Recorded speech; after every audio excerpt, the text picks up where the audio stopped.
Respaldo unánime de todos os grupos presentes na corporación a proposta presentada polo Bloque Nacionalista Galego referida á construción dunha nova biblioteca en Ribeira.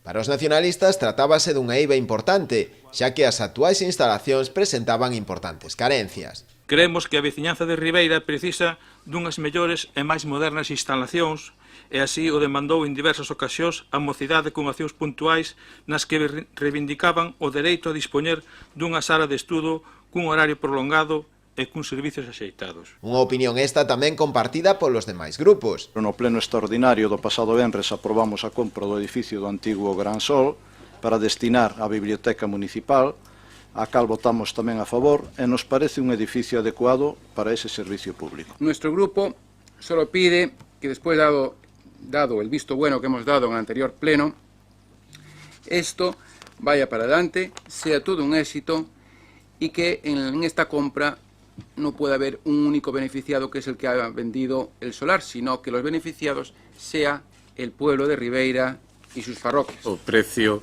que os nosos técnicos municipales din que ten esa infraestructura é superior ao precio de compra do propio Concello, polo tanto creo que fixemos unha boa compra. Na sesión tamén se abordou o problema da veciñanza de Castiñeiras a raíz da construción dunha depuradora no porto da localidade.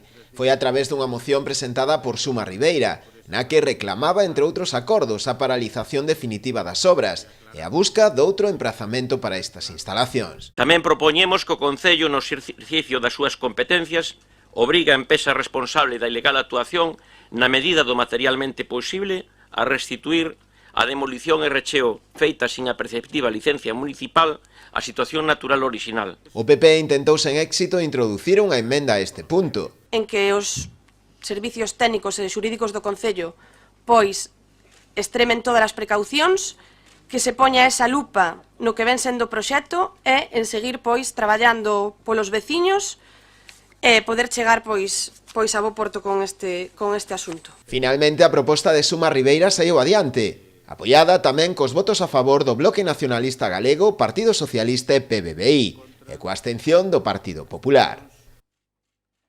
Queda aprobada a emenda do señor Ferrón que